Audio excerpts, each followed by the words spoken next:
This is the current federal tax developments for the week of May 1st, 2017. Current federal tax developments are brought to you by your state society of CPAs and the Loscalzo Institute, a Kaplan company. This week, we're going to take a look at the problem with bright lines.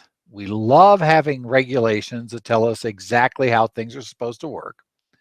We actually kind of think that's a good idea. And we just want to know what the rules are, we say at times. But the problem we sometimes run into with bright lines, and we'll see that in two cases here today, is that the bright lines in many cases result in somewhat unfair results. See, here's our problem. We can have fairness, we can have simplicity. Usually we'd like to try to figure out how to have both. Usually that's a problem. So we ran into this week. The cases as we go look at, we're going to take a look at a problem a taxpayer ran into trying to estimate wages for the research credit, at least in the view of the IRS attorney that authored a field advice. We're going to look at, secondly, an issue of the IRS publishing the new terminal charges and SIFL rates for this year, for this first half of this year. So if you have to do that, that's important. We have a memorandum that deals with a practical problem we run into if you're trying to administer a qualified plan, or if you have a taxpayer who's participating in a qualified plan. We're going to look at how we compute the maximum amount of loans that can be outstanding or could be made to a participant in the plan. And the IRS tells us that actually there's a bit of confusion here. A memorandum discusses that it's not clear how to interpret the clause in certain cases, and they're going to tell you about two different ways they find acceptable. And finally, we have a veteran who ends up on the wrong side of an election, who wanted to have a foreign earned income exclusion. Problem is, those rules are very difficult to follow if you file a late return. You'll discover they're messy rules, and this veteran ended up on the wrong side of the messy rules. Well, again, we're getting ready to go back out and start doing continuing education courses again. Want to remind those of you in Oregon, I have two courses coming up in May in Oregon. On May 18th, I will be doing real estate partnerships, get in, get out, get taxed. That'll be in the Beaverton offices of the Oregon Society of CPAs. That's in the Portland, Oregon area for those of you who aren't used to or aren't used to the area and who might want to travel up. May 19th, in the same location, I'll be doing a day of assisting the survivors of a decedent's estate. That particular course will also look at the Oregon Uniform Principal and Income Act and how that applies and causes us issues with trusts and estates. Again, if you want to sign up for those courses, you can go online at orcpa.org. There you'll find all of the information to sign up for Oregon Society CPA courses this year, including those courses here in May.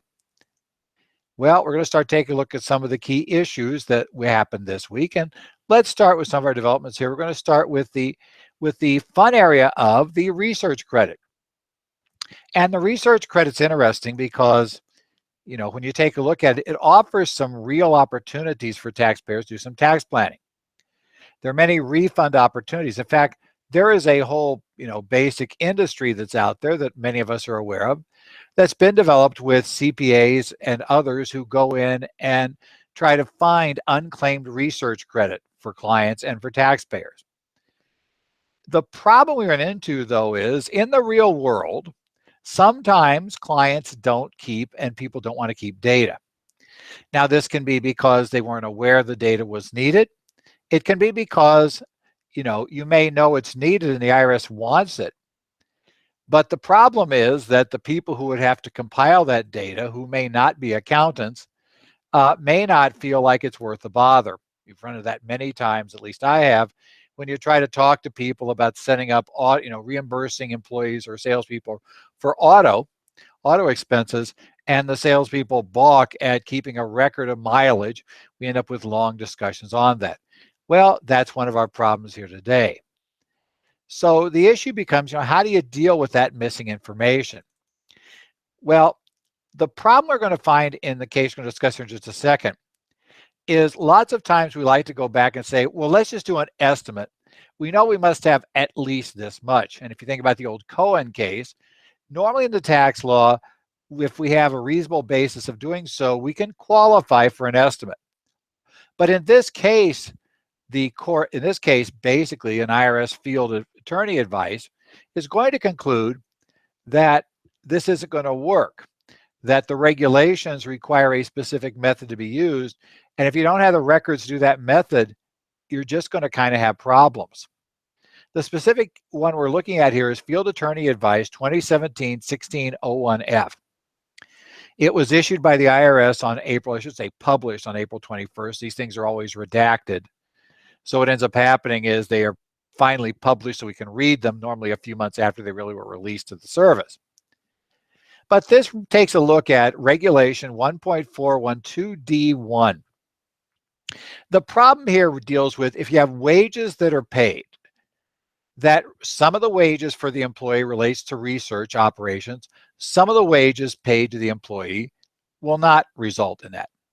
This regulation tells us if that's the case, then the regulation outlines for us a specific method that we are supposed to be using to determine how much of those wages qualify for the research credit.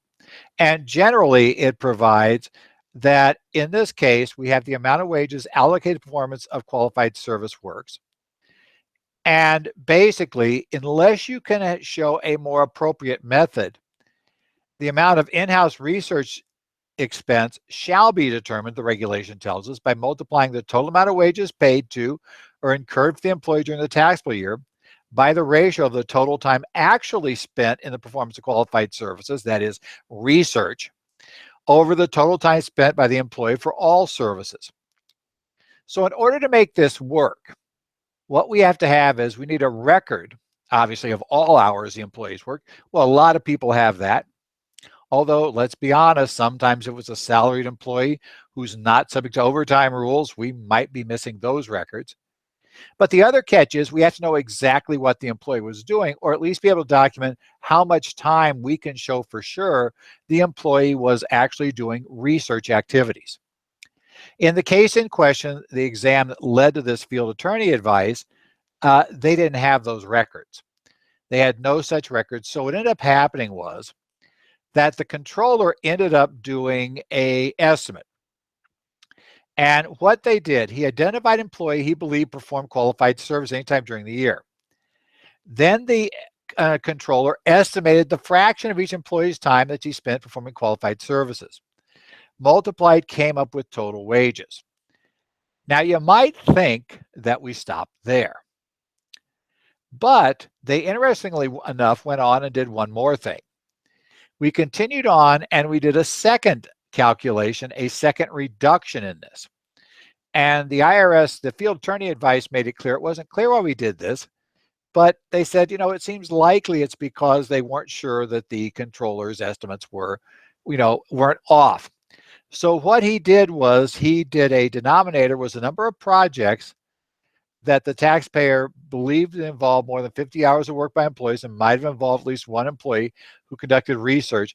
And the numerator is the number of projects, and the denominator basically over a random sample of how many projects really had research. So we ended up first, let's think about where this goes. We have a general estimate of how much the controller believes represented research time. And then we went ahead and reduced that even further by coming up with a ratio of, okay, how many projects really had research when we did a detailed study of them. And we multiplied the controller's estimate, which in theory was what he thought was eligible, and then we reduced it yet again. Now the question becomes, can the taxpayer include this now double reduced amount of wages in computing the research credit? You might think, well, this sounds really conservative, and basically it seems like it's probably less than what would really be there if we had records. Well, probably or not. Remember, the regulation required that special word. It must be more appropriate. The IRS actually, and you can read it if you go get our materials that are on the website for this week's write-up, comes up with what I think is a bit of a contrived example of a situation where this methodology would end up overstating the taxpayer's qualified research expense. I think it's very contrived. I think it's highly unlikely. But ultimately, they simply rule that because the taxpayer, there's no way you could show this is a more appropriate method than using the real numbers. And so because of that, they say essentially they need to go back and use real numbers. Now, of course, we realize the odds are they can't use real numbers. So most likely, no wage expense is going to count toward this particular taxpayer's research credit. And that probably means we're going to end up with substantially less or maybe no research credit after we end up taking that out of the equation. It also may mean, the service may say, since we're supposed to be increasing our research, the service will say you can't demonstrate increasing research when you can't figure out what the wages were. So we could have a problem all around with this. Is that reading the rule very, very narrowly? Yeah. But is that incorrect per the reg? Unfortunately, probably not. That's kind of an issue for this case. Even though the estimate may have been conservative, it didn't really matter. Well, let's go on to our next case in this issue. We're going to take a look in this case. Let's talk about compensation in general. Generally, anything received as compensation by an employee, even if it's non-cash, is taxable as wages to the employee. So if an employee receives something, of benefit, it doesn't matter. You've got to pick that up as income unless there's an exemption under the code. This week, we're going to talk about an issue that's going to deal with what happens when an employee is riding along, maybe gets a rides along on the personal plane of the company. The plane, let's say, is going to go from Phoenix to Dallas, and this employee just wants to tag along, got family in Dallas whatsoever. If the employee tags along, the value of that flight is compensation to the employee. Basic rule, no question. You can't argue that, well, it was going to Dallas anyway, who cares? Yes, if you're Southwest Airlines, you can argue that if there's an empty seat, but that's a special fringe benefit rule that's not open in this case because we're talking about planes where the flights are not being sold to the general public. So because of that, though, the IRS has provided via regulations standard rates that we can use to value such flights. We don't have to actually figure out the value of that plane, figure out the total cost of the flight, how much did it cost to actually fly the plane, and then charge some proportion of that to the employee. We can rather use standard rates. And the IRS has published these standard rates now. They're published every 6 months. And we now have the rates out for valuing these things for the first half of 2017. Useful because, of course, we're coming up on the first payroll reports that are going to be due for 2017. This is Revenue Ruling 2017-10, issued on April the 24th. Coming up, we're right at. Makes it a little interesting. The rates are used for the first 6 months of this year. Now, the terminal charge, which is one part of this calculation, is $38.85 for this time. The mileage rates range from 21.25 cents per mile up to basically just over 15.5 cents per mile. The rates are determined by mileage. So basically the way it works, there are 3 mileage levels, and the mileage cost per mile goes down as the flight gets longer. Once you get to a flight over 1,500 miles, we're at that 15.58 cent rate. If you have a flight of less than 500 miles, you have a rate of 21.25%. If you are at a flight that is between 500 and 1,500 miles, then we're at 16.2 cents per mile. And that's the mileage. Those are the costs we're using for the first 6 months. Please remember, on July 1st, these rates would change again. Next up, we're going to take a look at basically an issue of dealing with another fringe benefit issue. This time we're going to talk about loans to participants in qualified retirement plans. The tax law is very strict on this one. As I said, fringe benefits are taxable unless there's some exception. And one of the exceptions is amounts that go into a qualified plan for an employee from the employer are exempt. However, if the employee is allowed to borrow those funds out, that loan is considered to be a distribution unless, I know a few of you panicked at that, there is an unless coming, you meet strict rules. Now remember, the catch is if you violate the rules, that loan just became a taxable disposition to the employee. Needless to say, employees aren't thrilled with having that. They don't want to have, taxable compensation. Then still technically per the terms of the loan, they still have to pay it back. So not going to be thrilled with that. And employers generally don't want to have that either, because you're going to do a fringe benefit. You probably want to make sure the employees are happy with your benefit, not upset with it. One of the key rules that's involved, you're going to find, is we have a $50,000 maximum loan amount. And a number of years ago, Congress put in a special rule that made this $50,000 maximum loan amount require a look back. By that I mean, we have to look back. If you're going to give somebody a loan today, you have to reduce that $50,000 maximum. Now, by the way, for those of you who understand this, there's also a second limitation based on 1/2 of your vested benefit. You can't go above that either. But the 50,000 rule says you've got to look back over the last 12 months and find and reduce that 50,000 by the highest balance of loans outstanding during the past 12 months. So, for instance, simple case. This was meant to prevent me from borrowing $50,000 from my plan today and then having essentially a running $50,000 loan by paying off the loan today and then 24 hours later have the plan issue me a new $50,000 loan.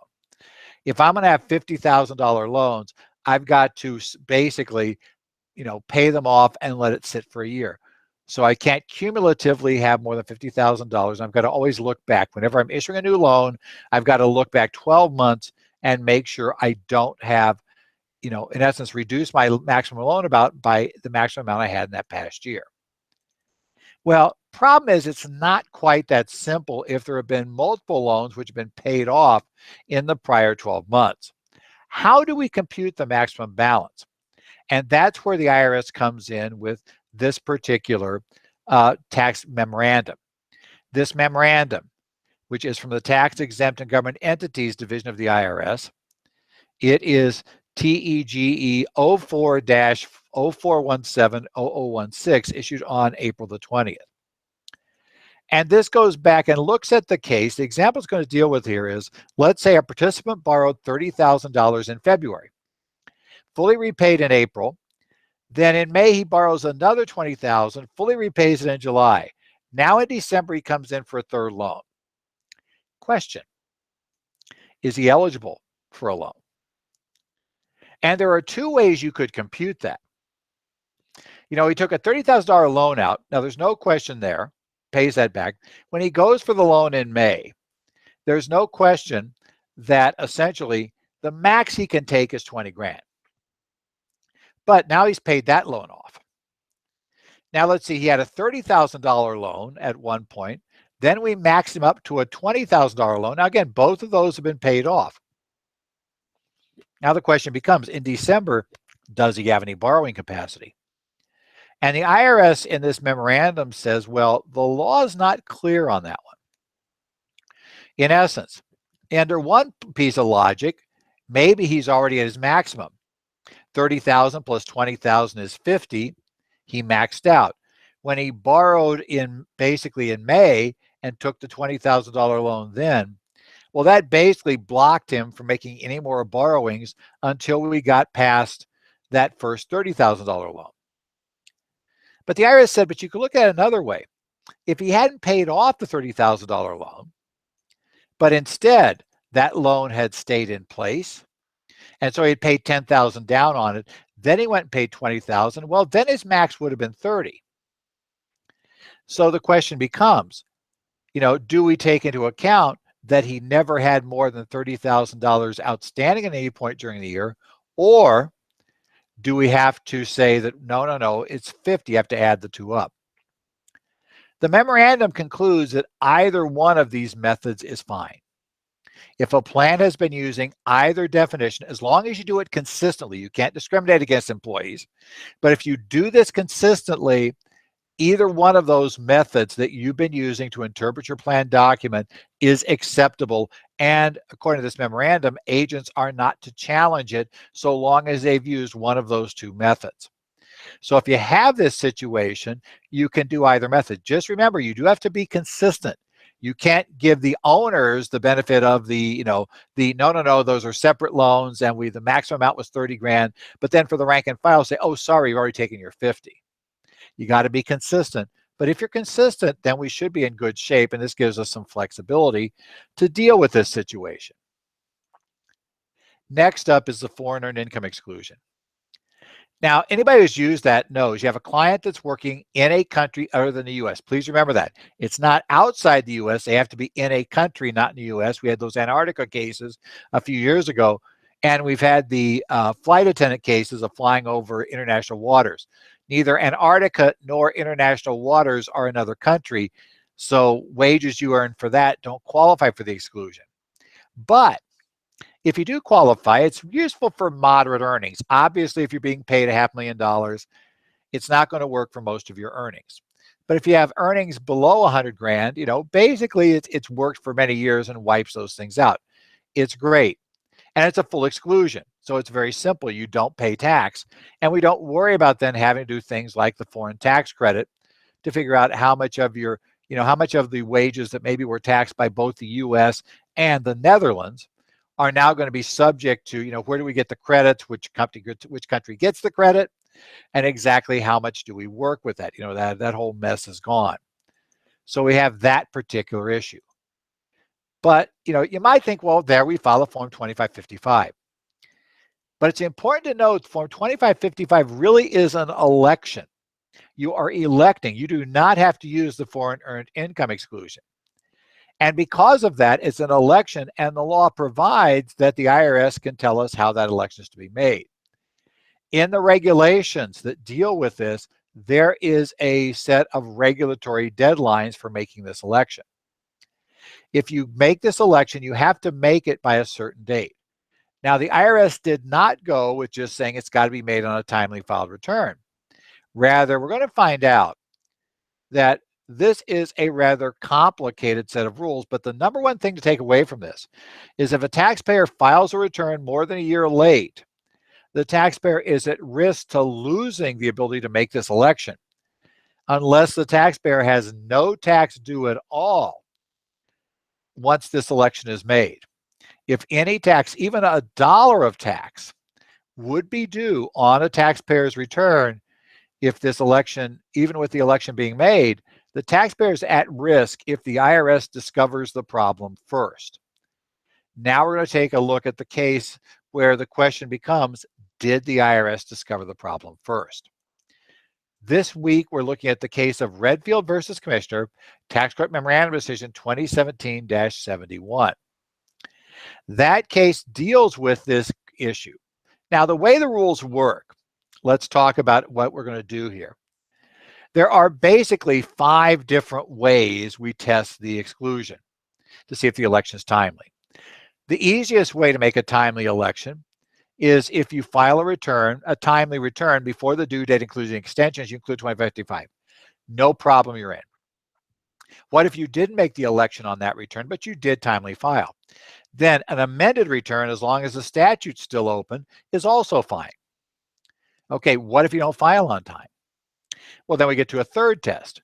You absolutely can still make the election if you file late, as long as you file it within 1 year of the unextended due date.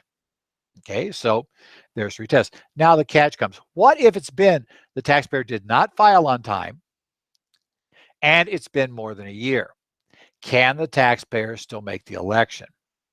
Well, in that case, there are two tests. First, if the taxpayer files the Form 2555 with a return, and we do so before any contact from the IRS, we're still good. No problem. However, if the IRS has contacted the taxpayer, then if there is no tax due after the election's made, so the IRS contacted, the only income the taxpayer had was $60,000 of foreign wages, the taxpayer then puts the election in, that'll wipe out the $60,000 of income. There is no tax due on the return now. With that on there, good. Election now is still timely made. But what if the taxpayer, in addition to having those $60,000 of foreign wages, let's say the taxpayer had $20,000 of U.S. wages, and because of that, filing single, etc., there's a small amount of tax due on those $20,000 even with the election. Now we have a problem. If the IRS has contacted the taxpayer, discovered the problem, is the way the regulations refer to it, now the election is not valid. The election has now been made late. If there's any tax going to be due after the election is made, you must file it before the IRS discovers the problem. In this case, we have a taxpayer who was a veteran, had been in Afghanistan. He had basically been there a number of tours of duty, very stressful, had physical and mental issues. But he decided he was still good enough, and he was still he was going to be okay, thought he recovered enough that he could take a civilian job in Afghanistan. So he was no longer in the military. He was now going to be working for a civilian group in Afghanistan. It turned out he really wasn't recovered enough to do this, and probably going back there didn't help matters in terms of stress. So he worked the job for a while, but he then left the job, came back over. Now, the catch was he ended up with $49,136 of earnings on that job in Afghanistan. The problem we're going to run into is he failed to file a 2010 return. And he failed to file for a number of years. In 2014, the IRS issues a substitute for return, SFR. Obviously, the IRS just taxes everything, including those wages from Afghanistan. The taxpayer now puts a corrected return in and says, wait, these are my real numbers, and here's my foreign earned income exclusion.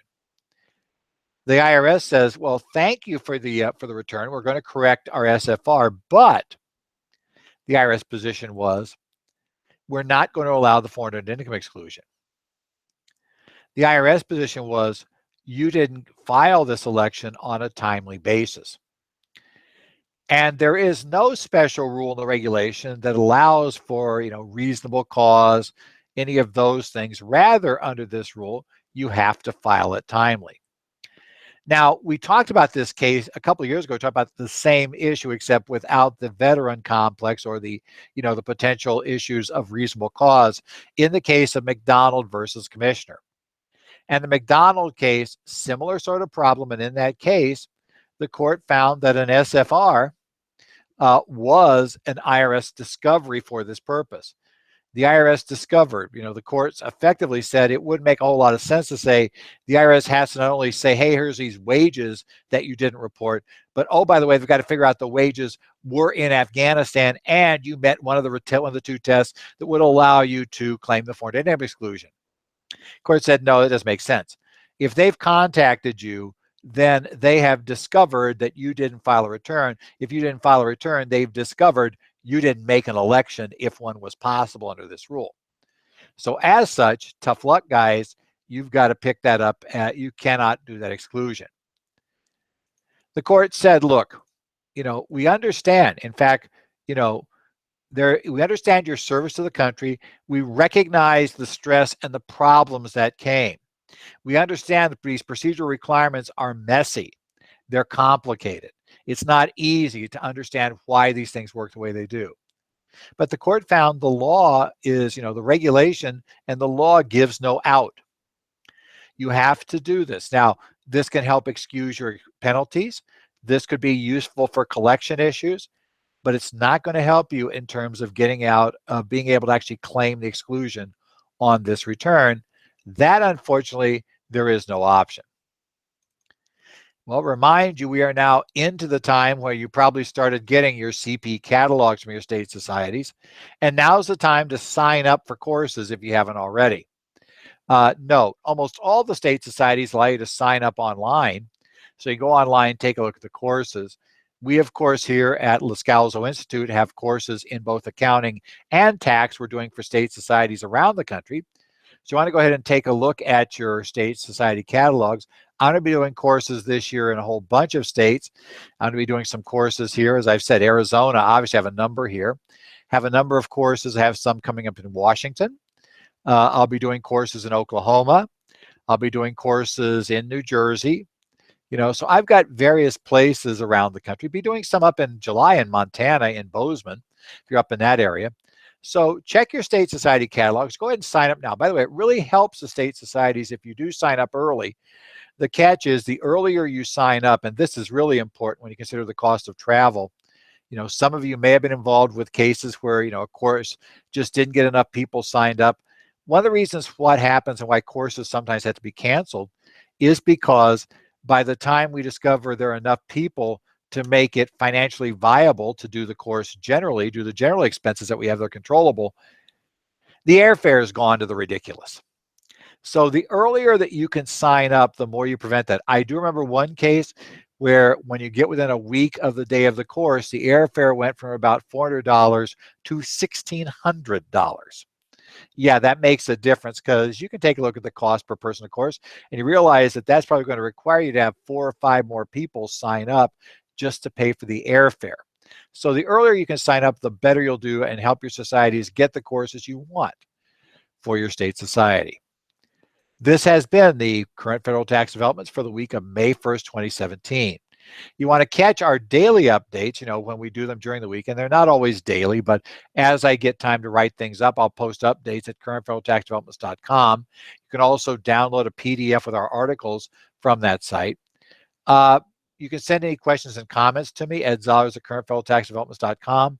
You can also follow me on Twitter. I'm at Ed Zollers. Well, as we say, we're done for one more week here.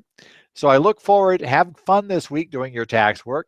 We'll take a look. We'll keep our eye on what happens in taxes for the week and get back here next week when we'll talk about the additional developments in things that have happened in the area of federal taxes.